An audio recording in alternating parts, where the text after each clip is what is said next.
I picked up 1,500 comic books for only $350. And wait till you see what I found.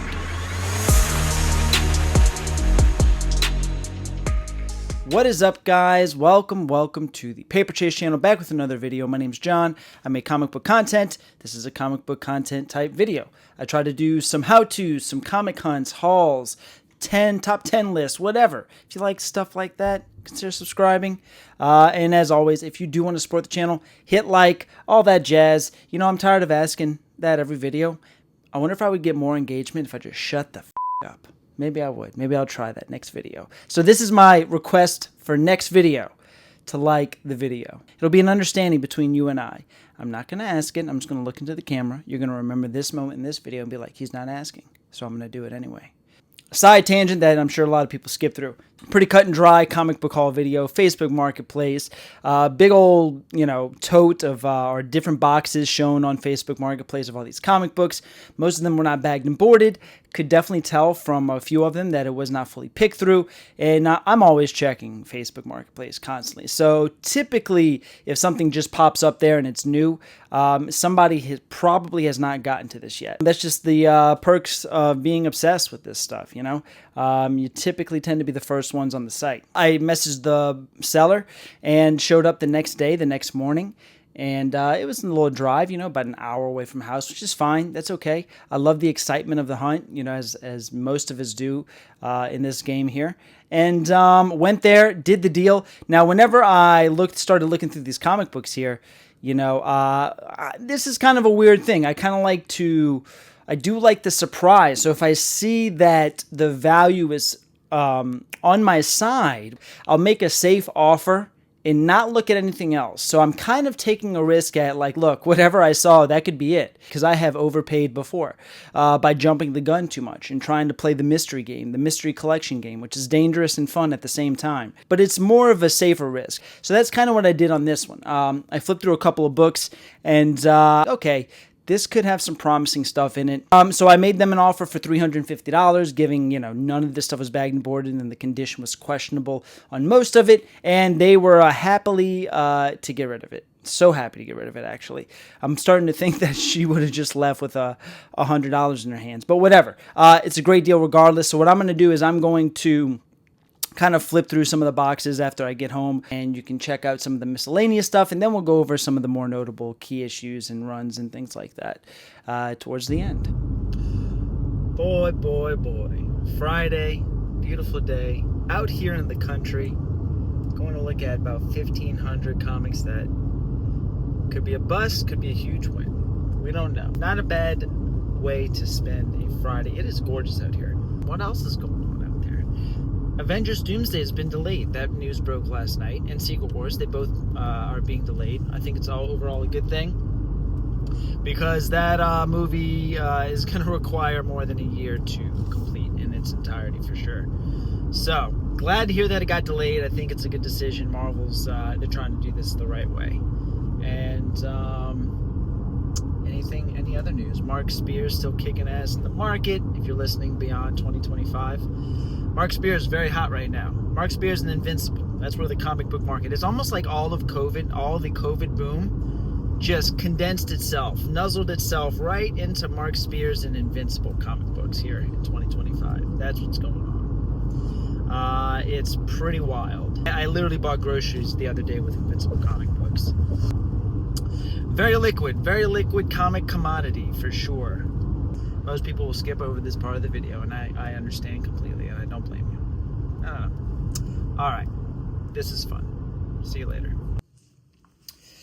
So here it is. We have a giant tote here full of DC stuff, and like that. I think this is a little bit of a key issue here.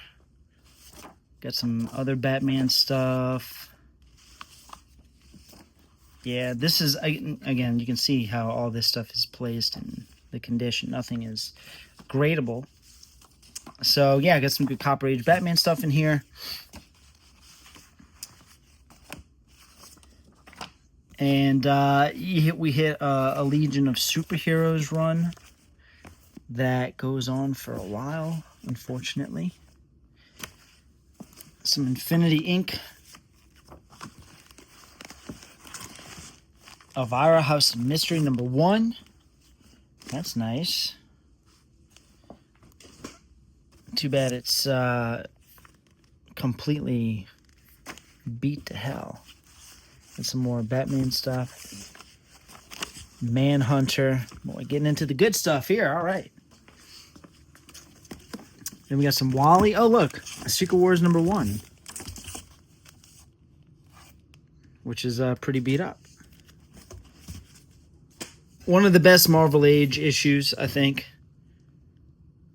41 awesome Stan Lee cover. And we had this classic Batman Rogues Gallery cover. Really cool. Doom.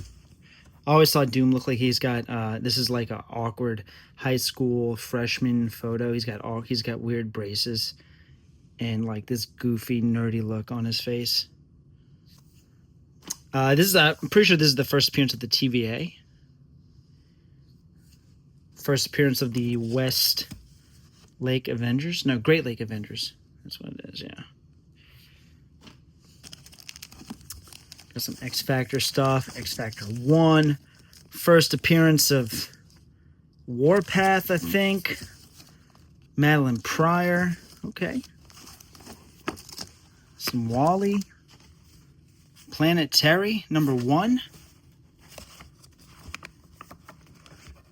I mean, pretty interesting stuff. Nothing is bagged and boarded, as you can see. Some Excalibur stuff. Some Web of SpiderMan stuff. All right. Well, I got some sorting and digging to do still.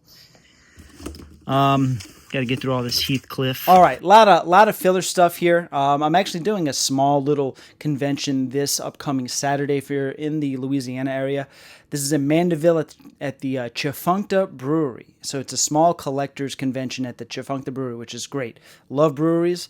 Love collector conventions. So this is going to be fun. A lot of the stuff that you saw in this video, unbagged and unboarded, still decent titles and things like that, I'm going to put in pretty much dollar boxes, and it's going to be a free-for-all. And people can fill a bag for $20, or they can just pay $1 a book.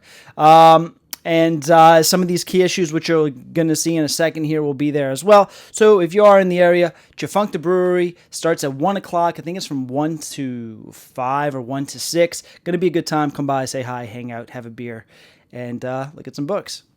All right, let's dive into this stuff that we got here. We have a nice little stack of, and look, none of these are bagged and boarded yet. None of these are in high grade at all.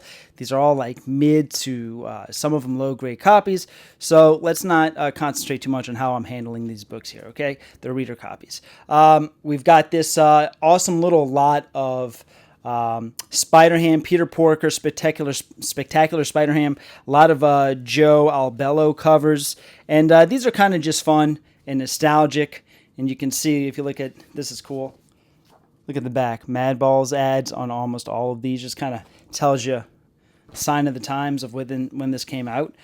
These are fun. These are kind of cool. The biggest one in that run is pretty much this one right here, which is the anniversary issue. And this is not super high grade. This is probably like an 8.0 or something like that. And but yeah, this in like a 9.8 can actually fetch some pretty big bucks. Some of these anniversary issues. And there were a few of them in here, and a lot of newsstands as well. We had the Heathcliff one, and we had, I'll just show them to you real quick. We had this one. I don't know how in the fuck I'm going to do this. That one. Fantastic Four. Web of Spider-Man. Transformers, ASM, and the Marvel Age one, He-Man one, which is pretty cool. So, you know, a lot of people collect these anniversary issues, try to collect them all, and I kind of want to accomplish that goal, not because I want to keep them all, but because I just want to see if I could like collect them all. And then after that, I would just sell it as a lot. This one here, this is a early preview appearance of He-Man in this issue. Again, not high grade, but kind of cool. Nice stack of Amazing Spider-Man stuff. This is, most of these are newsstand copies. So we have here classic issue of the marriage of Peter and Mary Jane. Awesome John Romita senior cover. Newsstand, there's actually two variants of this. The newsstand is him with his mask on, and then the direct edition is him without his mask on, or just as regular Peter Parker. So we had Amazing Spider-Man 259 was in there. 296, 289, 270, 288. This incredible John Romita cover right here. This is issue number 274. Got into the Todd realm. 309, I believe, is this one. Yeah, awesome. Newsstand copy there. Incredible Mike Zeck Punisher cover. Mike Zeck drawing the Punisher is always a win. This incredible Todd cover here, 308. 307 Chameleon cover. Speaking of Todd McFarlane, we had a nice run of DC stuff. Now, one tub that you might have saw in another part of this video was all DC. And I was really kind of disappointed, which is why when I made my offer of $350, I was like, this whole thing is DC. And this could go south really quick. There's a lot of titles that you can run into in the Copper Age of DC that, for some reason, there's like little to no value in these titles, and they just collected without a beat, the full run. And there was a lot of that in there. One of those things that were in there that was nice to see was a nice little run of Infinity Inc. And this right here is the first cover by Todd McFarlane.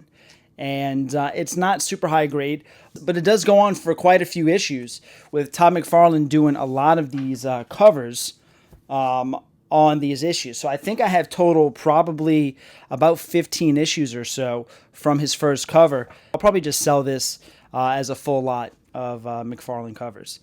The next little lot that I kind of put together, and this is how I'm going to sell these as well, there's really actually not a whole lot, unfortunately, that I'm going to keep that I found in this. Pretty much everything that I found in this, I think I would already have, or I just have no use of in my collection.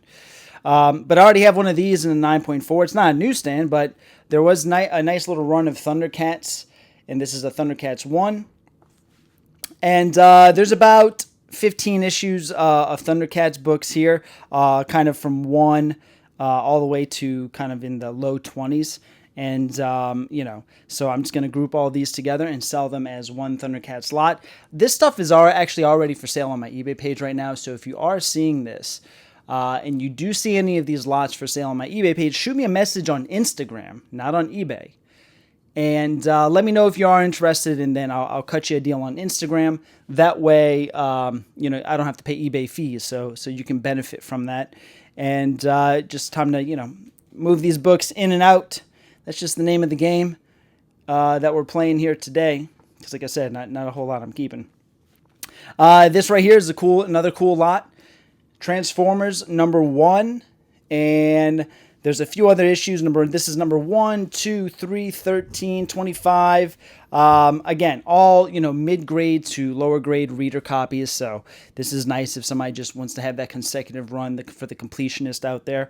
All right, a few more. I'm going to show you some miscellaneous single key issues here. We're going to just kind of roll through these. Fantastic Four. 280. This is the first appearance of Sue Storm as Malice. Here's the first cover appearance of that right here.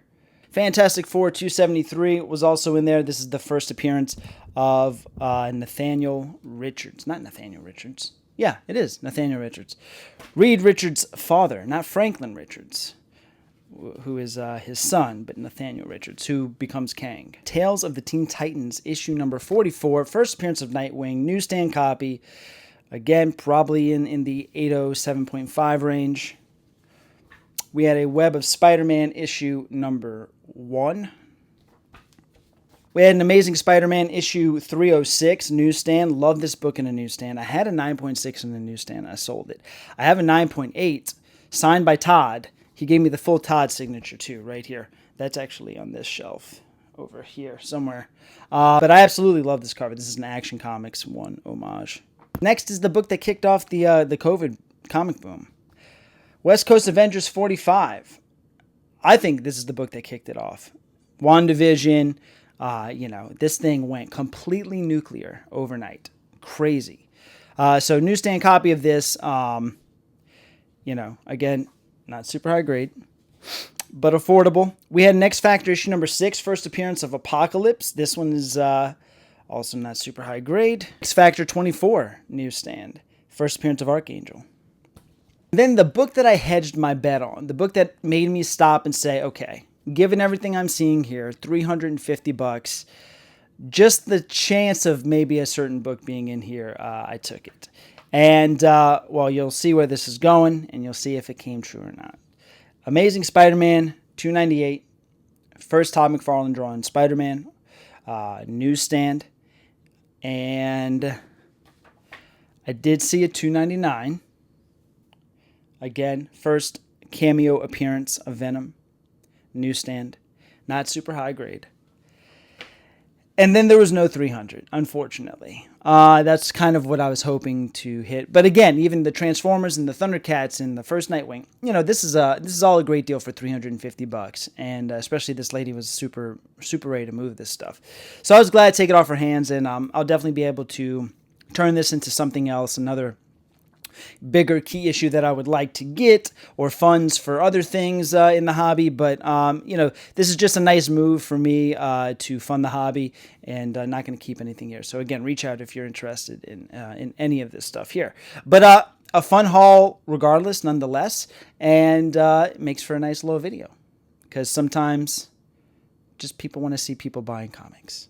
That's it. And hopefully I can help get some of these books to you guys at great prices. And, yeah, keep them moving. That'll do it for this one, guys. Thank you so much. See you on the next page.